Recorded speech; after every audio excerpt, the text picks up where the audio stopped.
வணக்கம் மாணவர்களே, தமிழ் கடல் சேனலுக்கு உங்களை வரவேற்கிறேன். நாம் இன்று படிக்கும் பாடம் 6ஆம் வகுப்பு தமிழ் பகுதியில் பருவம் 2 இயல் 1 இணை எழுத்துக்கள் அப்படிங்கிறத பற்றி நாம் படிக்க போகிறோம். இணை எழுத்துக்கள் அப்படின்னா ஃப்ரெண்ட்ஷிப் லெட்டர்ஸ். அதாவது ஒன்றுக்கொன்று இனமான ஒரே ஒலிக்கும் முயற்சி, பிறக்கும் இடம், இது எல்லாத்துலேயுமே ஒற்றுமை இருக்கக்கூடிய எழுத்துக்களை தான் இணை எழுத்துக்கள்னு சொல்கிறோம். சில எழுத்துக்கள் ஒலிக்கும் முயற்சி, பிறக்கும் இடம், ரெண்டுமே முயற்சி எழுத்துக்கள் எல்லாமே முயற்சி, இடப்பிறப்பு, முயற்சி பிறப்பு, இதை வச்சு தான் நம்ம எழுத்துக்கள் பிறக்குது.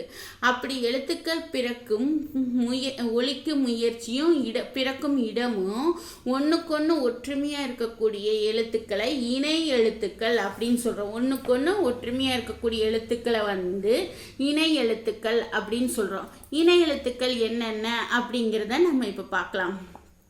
6 வல்லின மெய்யெழுத்துக்களை, இப்போ மெய்யெழுத்துக்களை நம்ம 3 வகையாக பிரிக்கிறோம். மெய்யெழுத்துக்களை எப்படி பிரிக்கிறோம்? 3 வகையாக பிரிக்கிறோம். வல்லினம், மெல்லினம், இடையினம்.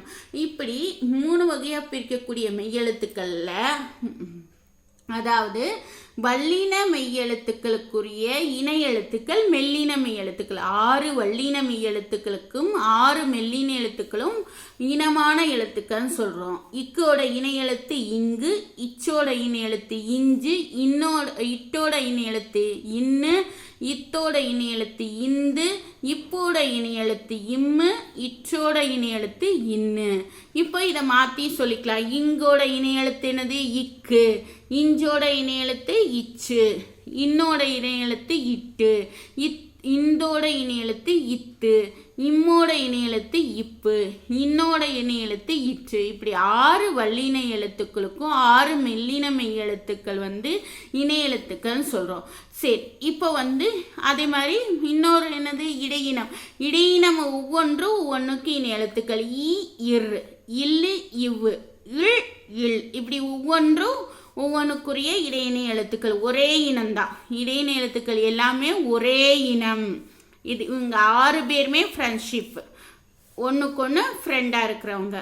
இடையினை எழுத்துக்கள் 6ம் ஒரே இனம், ஒன்றுக்கொன்று ஒரே இடையினை எழுத்துக்கள். ஒலிக்கும் முயற்சி, பிறக்கும் இடம் எல்லாமே ஒன்று போல இருக்கும். அதனால இது எல்லாமே ஒரே இனம் அப்படின்னு சொல்கிறோம். இந்த 6மே ஒரே இனம். இந்த ஒவ்வொன்றுக்கும் ஒவ்வொரு இனம். அதாவது இக்கு இங்கு, இச்சு இஞ்சு, இட்டு இன்னு, இத்து இந்து, இப்பு இம்மு, இற்று இன்னு.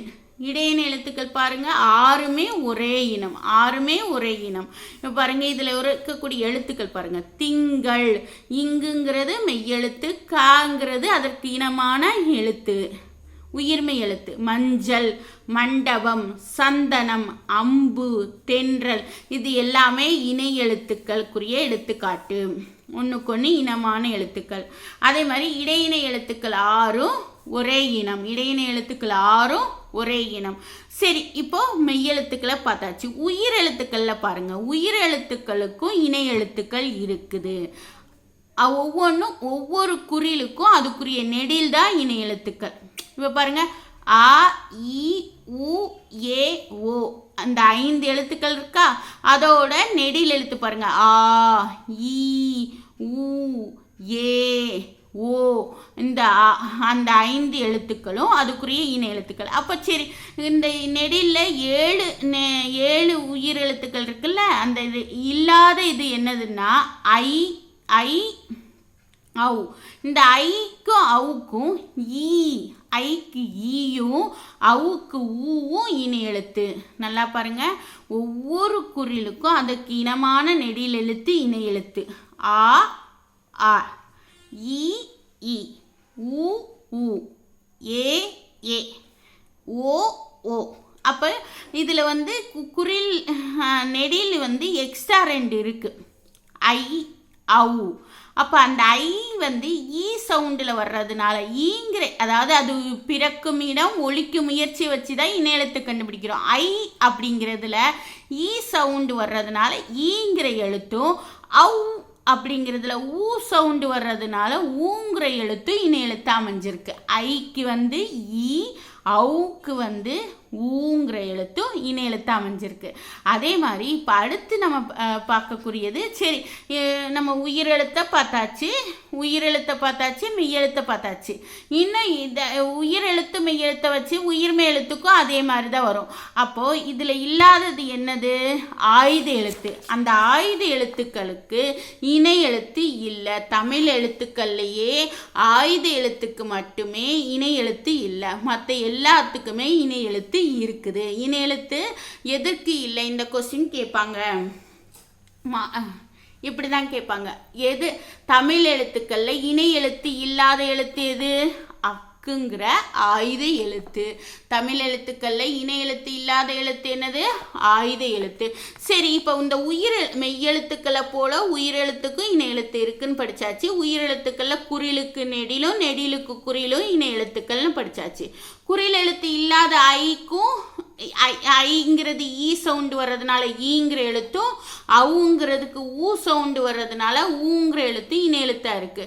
சரி, இப்போ இதை எப்படி நம்ம ஐடென்டிஃபை பண்றது? நம்ம இதுக்கெல்லாம் இங்க பாருங்க, திங்கள், மஞ்சள், மண்டபம், சந்தனமும் படிச்சிட்டோம். ஆனால் உயிரெழுத்துக்கள் ஒன்று போல் வராதில்ல.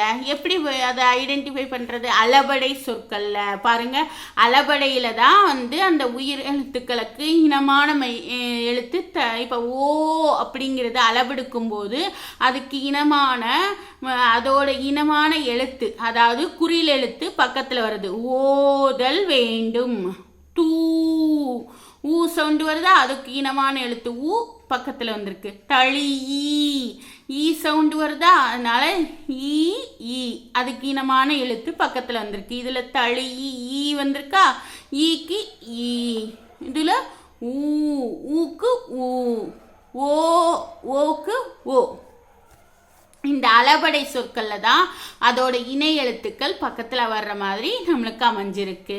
இதை வச்சு தான் நம்ம கண்டுபிடிச்சிக்கலாம். இதை எப்படி கண்டுபிடிக்கிறது? அளபடை சொற்களில் தான் அதுக்குரிய இனமான எழுத்துக்களை போடுவோம். பாருங்க, அழகா இணை எழுத்துக்களோட ஒரு பாட்டு கொடுத்துருக்காங்க. தங்க பாப்பா வந்தாலே, இங்க பாருங்க, இங்க தங்கம், இங்கும் காவும் அதோட இணை எழுத்து. சிங்க பொம்மை தந்தாலே, சிங்கம். பஞ்சு இஞ்சு சான் இச்சு இஞ்சு அந்த இது. பஞ்சு போன்ற கையாலே, பண்டம் கொண்டு வந்தாலே, பந்தல் முன்பு நின்றாலே, கம்பம் சுற்றி வந்தாலே, தென்றல் காற்றும் வந்ததே, தெவிட்டா இன்பம் தந்ததே. இதில் இருக்கக்கூடிய இணை எழுத்து சொற்களை எடுத்து எழுதுங்கன்னா தங்கம், சிங்கம், பஞ்சு, பண்டம், பந்தல், கம்பம், தென்றல். ஓகேவா? அது மாதிரி வந்ததே, வந்தாலே, தந்தாலே, இதெல்லாம் இணை எழுத்து சொற்கள். நெக்ஸ்ட் பாருங்க, மெல்லினத்திற்கான இணை எழுத்து இடம்பெறாத சொல் எதுன்னு கேட்டிருக்காங்க. மஞ்சள் மெல்லின எழுத்து இருக்கா? வந்தாள் இத்து இந்து, இஞ்சு சா. தம்பி இம்மு இப்பு வந்திருக்கா. கண்ணில் அதில் வரல, இங்கே கண்டான் வந்திருந்தா வந்திருக்கும். கண்ணில்னு இருக்கிறதுனால இதுதான் மெய்யெழுத்து மெல்லின எழுத்துக்களில் இடம்பெறாத எழுத்து, அதாவது இணை எழுத்து இல்லாத சொல். தவறான சொல்லை வட்டமிடுக. கண்டான், நண்டு, வண்டு, வென்றான். இதில் ரா இப்படி வரணும், இந்த ரா வரணும். அப்போ இதில் சின்ன இடையினரா வந்திருக்கு, வள்ளினரா வரணும். அப்போ இதுதான் தவறு. அதுக்கு பாருங்கள், பிழையை திருத்தி எழுதுறது. இந்த மாதிரி எக்ஸசைஸ் உங்களுக்கு அதிகமாக கேட்பாங்க. தென்றல், தென்றல்ங்கும் போது இங்கே ரா வந்திருக்கு. அப்போ இங்கே இந்த இடத்துல எந்த இன் வரணும்? 2 சுழியின் தானே ராக்கு இனமான எழுத்து. அப்போது அந்த இதை தென்றல்ங்கிறதுக்கு 2 சுழியின், 3 சுழியின் வந்தால் 3 சுழியின் கிடையாது. அதே மாதிரி கண்டம், கண்டம்ங்கிறதுக்கு டா வந்திருக்கு. டா வந்திருந்தாலே அதோட இனமான எழுத்து என்னது? 3 சுழியின். ஆனால் இங்கே 2 சுழியின் போட்டிருக்காங்க. அப்போ இது தவறு, அதை திருத்தி எழுதணும். நன்றி, நன்றிங்கும் போது அந்த இடத்துல 2 சுழியின் பக்கத்தில் அதோட இணை எழுத்து என்னது? அதாவது வல்லினர் ரீ வரணும், அங்கே இடையினர் ரீ கொடுத்துருக்காங்க. அப்போ இது தவறு, அதை திருத்தி நன்றிங்கிறதை எழுதணும். மண்டபம், மண்டபம்ங்கிறதுக்கு டான்னு கொடுத்துருக்காங்க. டாக்கு இனமான எழுத்து எந்த இன் வரணும்? உங்களுக்கு 3 சுழியின் வரணும். நல்லா ஞாபகம் வச்சுக்கோங்க. டேக்கு 3 சுழியின், அதே மாதிரி ராக்கு 2 சுழியின், தாக்கு வந்து இந்த இந்து. இதுதான் நம்மளுக்கு குழப்பமாக இருக்கும். அந்த இதை ஞாபகம் வச்சுக்கோ. இணை எழுத்துக்களை படிச்சுக்கிட்டிங்கன்னா இந்த மாதிரி எழுத்துப்பிழை வந்து உங்களுக்கு வராது. அதோட இனமான எழுத்துக்களை எழுதும்போது எழுத்துப்பிழை வந்து உங்களுக்கு வராது. தமிழில் எழுத்துப்பிழையை குறைக்கிறதுக்கு இதான் இந்த இணை எழுத்துக்களை படிக்கிறதுக்கு காரணமே அந்த எழுத்துப்பிழை வராமல் இருக்கிறதுக்கு தான். மண்டபம் 3 சுழியின் வந்து நம்ம எழுதணும். ஓகேவா? சரி, இணை எழுத்துக்கள் என்றால் என்னன்னு கேட்டிருக்காங்க. இணை எழுத்துக்கள் என்றால் என்ன? ஒலிக்கும் முயற்சி, பிறக்கும் இடம் ஆகியவற்றில் ஒற்றுமை உள்ள எழுத்துக்கள் இணை எழுத்துக்கள் எனப்படும். அதை வந்து இங்கே குறிச்சிக்கோங்க. ஒலிக்கும் முயற்சி, பிறக்கும் இடம் ஆகியவற்றில் ஒற்றுமை உள்ள எழுத்துக்கள், ஒற்றுமை உள்ள எழுத்துக்கள், பிறக்கும் இடம் ஆகியவற்றில் ஒற்றுமை உள்ள எழுத்துக்கள் இணை எழுத்துக்கள் எனப்படும். குறிச்சிக்கோங்க. ஒலிக்கும் முயற்சி, பிறக்கும் இடம் ஆகியவற்றில் ஒற்றுமை உள்ள எழுத்துக்கள் இணை எழுத்துக்கள் எனப்படும். இதில் ஒரே ஒரு கொஸ்டின் தான் கொடுத்துருக்காங்க. இந்த பாடம் உங்களுக்கு எளிமையாக புரிஞ்சிருக்குன்னு நினைக்கிறேன். ஏதாவது டவுட் இருந்தால் கமெண்ட் பண்ணுங்கள். நன்றி, வணக்கம்.